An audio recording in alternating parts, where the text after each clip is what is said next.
Morning. पहले तो Q4 के नंबर्स कैसे कैसे निकल कर आए, उनके हाइलाइट्स क्या रहे हैं, बता दीजिए। मॉर्निंग नेहा, तो शुरुआत करता हूँ इंटरग्लोब एविएशन से। यहाँ पे अनुमान से बेहतर नतीजे हैं। रेवेन्यूज 8.3% गिरे हैं। एबिटार अगर आप देखिए तो 19.4% की गिरावट यहाँ है। मार्जिन्स 24.8% पे आए हैं, हालांकि 19.6% का अनुमान था, 28.1% से गिर के ही आए हैं। और मुनाफा 36.7% गिरा है, 1895 पे आया है, जबकि अनुमान 1310 का था। तो गिरावट है, लेकिन अनुमान से बेहतर नतीजे हैं। अब कैश में होना यहाँ पे नजर रखिएगा, क्योंकि घाटे से मुनाफे में आई है ये कंपनी। हालांकि कुछ इम्पेयरमेंट लॉस था पिछले बेस क्वार्टर में 155 करोड़ रुपीस का, इसके लिए घाटा था। नहीं तो अगर आप देखते तो बेस क्वार्टर भी ठीक ठाक था। मुनाफा इस बार 30.4 करोड़ पे आया है। रेवेन्यूज 21% बढ़े हैं। और एबिटा फ्रंट पे अगर आप देखेंगे तो भी यहाँ पे भी घाटे से मुनाफे में आई है कंपनी। 33 करोड़ का मुनाफा कंपनी ने किया है। ज़ाइगर प्रीपेड, यहाँ पे अच्छे नतीजे हैं। रेवेन्यूज 46% बढ़े हैं, मार्जिन 9.4% से बढ़ के 10%। मुनाफा दुगना से ज़्यादा बढ़ा है, इनफैक्ट 2.5 गुना बढ़ा है, 7.5 करोड़ से बढ़ के करीब करीब 10 करोड़ रुपीज़ के आसपास आया है। जेके लक्ष्मी सीमेंट, यहाँ पे नंबर्स अगर आप देखेंगे तो रेवेन्यूज़ गिरे हैं 4%। एबिटा अगर आप देखें तो 44% बढ़ा है। मार्जिन में बढ़ोतरी है, 12.6% से बढ़ के 18.9%। मुनाफा 43% बढ़ के आया है। ऑर्किड फार्मा नंबर्स थोड़े कमज़ोर है। रेवेन्यूज़ 4% बढ़े हैं, लेकिन मार्जिन 18.5% से गिर के 13.4%। मुनाफे में 44% की गिरावट है। CSE थोड़े वीक नंबर्स है। रेवेन्यूज अगर आप देखेंगे तो 9% बढ़े हैं। एबिटा में 20% की गिरावट, मार्जिन गिरे हैं करीब 4-4.5%। मुनाफे में 8% की गिरावट है। टाटा इन्वेस्टमेंट्स नंबर्स अच्छे लग रहे हैं। रेवेन्यूज 86% बढ़े हैं, मुनाफा 3 गुना हो चुका है। 28 रुपये प्रति शेयर के डिविडेंड का ऐलान इन्होंने किया है। शिल्पा मेडिकेयर घाटे से मुनाफे में आई है कंपनी। 8 करोड़ के घाटे के मुकाबले 25 करोड़ का मुनाफा कंपनी ने किया है। रेवेन्यूज करीब 10.5% बढ़े हैं, मार्जिन 14.6% बढ़ के 24.1%। सेंको गोल्ड नंबर्स अच्छे हैं, लेकिन मार्जिन में गिरावट। रेवेन्यूज 39.6% बढ़े हैं, मार्जिन 8.2% से गिर के 7.7%। मुनाफे में 23% की बढ़ोतरी है। स्नाइडर इलेक्ट्रिक, यहाँ पे मिक्स नंबर्स है। रेवेन्यूज 14.8% बढ़े, लेकिन मार्जिन 15 से बढ़ के 15.6%।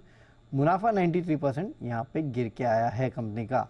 और शानदार टेक नंबर्स अच्छे लग रहे हैं। रेवेन्यूज 20% बढ़े हैं, मार्जिन बढ़े हैं, मुनाफे में 44% की बढ़ोतरी है। 3.25 रुपये प्रति शेयर के डिविडेंड का ऐलान इन्होंने किया है। साथ ही वरुण, अब ये भी बता दीजिए कि खबरों का इम्पैक्ट कैसा रहने वाला है और कौन कौन से नंबर्स हैं जो आज हमें देखने को मिलेंगे। देखिए, आज निफ्टी में 2 कंपनियां हैं, हिंडाल्को और NTPC, जिसके नंबर्स आने वाले हैं। और FNO की लिस्ट थोड़ी लंबी है आज। अशोक लेलैंड, बॉश, हिंदुस्तान कॉपर, मन्नपुरम फाइनेंस, टोरेंट फार्मा, यूनाइटेड स्पिरिट्स, ग्लेनमार्क फार्मा, सन टीवी के नंबर्स आएंगे।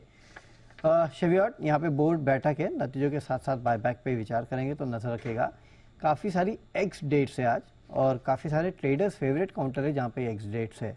वेदांता 11 रुपये प्रति शेयर की, टाटा कंज्यूमर्स 7.75 रुपये प्रति शेयर के dividend, Som Distilleries stock split, Bharat Dynamics stock split, GM Breweries bonus, Inox Wind bonus. तो ये सभी स्टॉक्स है जहाँ पे आपको आज एडजस्टमेंट देखने मिलेगा। UPL और आरती इंडस्ट्रीज पर नजर रखेगा, क्योंकि इन्होंने एक JV बनाई है, एक केमिकल ऑजिन केमिकल प्राइवेट लिमिटेड नाम से JV जो है वो बनाई है। और कंपनी जो है इसमें 50-50% हिस्सा इनका रहेगा। टोटल जो प्रस्तावित निवेश है करीब 137 करोड़ का है, जिसमें से फिलहाल 12.5 करोड़ रुपए के आसपास का निवेश करेंगे। अगले 2 से 3 साल में अगर आप देखेंगे तो इस JV से 400 से 500 करोड़ रुपए के आसपास की सालाना आय का अनुमान है। HCL टेक यहाँ पर नजर रखेगा, क्योंकि HP के साथ बेसिकली इन्होंने कम्युनिकेशन टेक्नोलॉजी ग्रुप एसेट खरीदने के लिए HP के इन्होंने करार किया है। 1874 करोड़ जो है उसमें एसेट खरीदेंगे। डील 6 से 9 महीने में पूरा होने का अनुमान लगाया जा रहा है। ट्रांसफार्मर्स एंड रेक्टिफायर्स, इनको करीब करीब 360 करोड़ रुपीज़ के अलग अलग ऑर्डर मिले हैं अलग अलग कंपनियों से। सन फार्मा, टेरा फार्मा के शेयर होल्डर्स ने सन फार्मा के साथ जो मर्जर है उसको मंजूरी दी है, और 35 दिनों के अंदर मर्जर को पूरा करने को कहा गया है। ब्रिगेड एंटरप्राइजेस कंपनी ने रेसिडेंशियल प्रोजेक्ट डेवलप करने के लिए एक जॉइंट डेवलपमेंट एग्रीमेंट किया है बेंगलुरु में, और इसकी जो वैल्यू है करीब करीब 720 करोड़ रुपए के आसपास की है इस डेवलपमेंट वैल्यू जो है। कल आपको याद होगा स्टार हेल्थ में ब्लॉक डील्स हुई थी, इसमें FDI एपीज ग्रोथ ने यहाँ पे और काफ़ी सारे और एफडीआईज है जिन्होंने हिस्सा बेचा है, करीब 7% के आसपास का हिस्सा बेचा गया था, यानी कि 4.13 करोड़ शेयर्स। खरीदने वाले ICICI Pru, HDFC mutual fund, Plutus wealth management, Morgan Stanley, तमाम बड़े फंड हाउसेस है जिन्होंने खरीदा है। और आखिरी में कोफोज, यहाँ पे न्यू वर्ल्ड फंड ने 3.22 लाख शेयर जो है कल के ट्रेडिंग सेशन में खरीदे हैं। 5074 के भाव पे ये खरीदारी की गई है। Alright, thank you so much Varun, वो पूरी डिटेल दर्शकों के सामने रखने के लिए। तो